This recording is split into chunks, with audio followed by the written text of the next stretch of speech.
Simba যখন প্রথমবার কোনো প্রজাপতি দেখেছিল তখনই এক গিরগিটি হঠাৎ করে সেই প্রজাপতিটিকে মেরে ফেলে। এতে সিম্বা রেগে যায় এবং দুবার গর্জে ওঠে। ঠিক তখন সে পেছনে ফিরে তাকায় এবং দেখে সামনে উপত্যকা থেকে বিপুল সংখ্যক বন্য মহিষ একসঙ্গে তার দিকেই ছুটে আসছে। পরিস্থিতি বুঝতে পেরেই সিম্বা দৌড়াতে শুরু করে।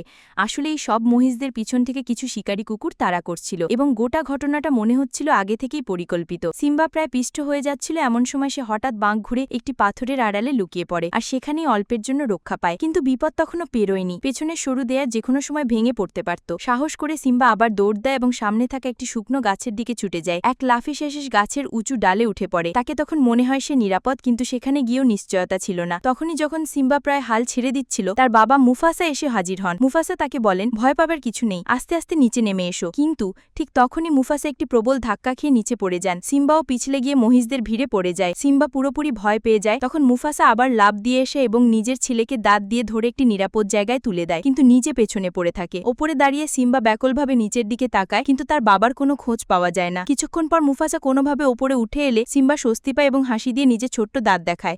মুফাসা নিজের শক্তি আর চতুরতা নিজেকে প্রায় পুরোপুরি ওপরে তুলে আনে। মাত্র এক ধাপ বাকি ছিল। ঠিক তখনই স্কার সেখানে হাজির হয়। যখন পশুদের সেই বিশাল দল চলে যায় এবং সিম্বা নিচে নামে, ততক্ষণে মুফাসা মারা গেছেন।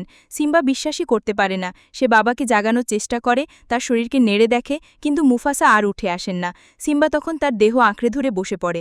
স্কার ঢিলেখিরে সেখানে আসে এবং পুরো মৃত্যুর দায় সিম্বার উপর চাপিয়ে দেয়। সে বলে সব তার কারণেই ঘটেছে, আর এখন প্রাইডল্যান্ডে কেউই তাকে বাঁচিয়ে রাখবে না। উপর দয়া দেখিয়ে স্কার বলে, তুমি এখান থেকে পালিয়ে যাও। সিম্বা দৌড় দেয়। ধোঁয়াশার মধ্যে থেকে তখন শিকারী কুকুরের একটি দল বেরিয়ে আসে। আসলে পুরো এই মহিষের দৌড় এবং হত্যার পরিকল্পনা স্কারই করেছিল। এখন সেই কুকুররা সিম্বার পেছনে ধাবা করে। আতঙ্কিত সিম্বা পথ হারিয়ে পারে এবং এক ভুলে একটি গভীর খাদে পড়ে যায়। যখন শিকারী কুকুররা সেই খাদ পর্যন্ত আসে, তারা নিচে কিছুই দেখতে পায় না এবং ধরে নেয় সিম্বা মারা গেছে। তারা ফিরে গিয়ে স্কারকে সুখবর জানায়। এরপর স্কার কোনো বাধা ছাড়াই রাজাসনের দখল নেয় এবং প্রাইডল্যান্ড রক্ষার অজুহাতে সেই ঘৃণিত শিকারী কুকুরদের রাজ্যের মধ্যে নিয়ে আসে। কিন্তু সে জানত না যে সিম্বা তখনও বেঁচে আছে। খাদে পড়ার সময় সে নিচে থাকা কাদামাটি দিয়ে গঠিত এক ঢালে আটকে যায়, আর সেই থেকেই তার প্রাণ বেঁচে যায়। এখন তার সামনে আর কোনো পথই ছিল না। সে মরুভূমি পার হতে থাকে। বহুদিন কেটে যায়, এক ফোঁটা পানিও জোটে না এবং এক সময় সে জ্ঞান হারিয়ে পড়ে যায়। পরের দিন সকালে কিছু শকুন তাকে ঘিরে ফেলে। ঠিক তখনই দুটি অদ্ভুত প্রাণী দৌড়ে এসে শকুনদের তাড়িয়ে দেয়। তারা ছিল এক বুনো শুকর ও একটি বেজি, নাম পুম্বা ও টিমন। সিম্বাকে দেখে টিমন ভয় পেয়ে 3 ফুট লাফ দেয় এবং 10 কিমি দৌড় দেয়। সে ভাবছিল এই সিংহ তাকে খেয়ে ফেলবে না তো। কিন্তু যখন সিম্বা জ্ঞান ফিরে পায়, তখন সে কোনো হিংস্র আচরণ করে না, যেটা সাধারণ সিংহরা করে। পুম্বা ও টিমন যখন সবকিছু জানতে পারে, তারা সিম্বার সঙ্গে তাদের জীবন দর্শন ভাগ করে নেয়। জীবন ছোট,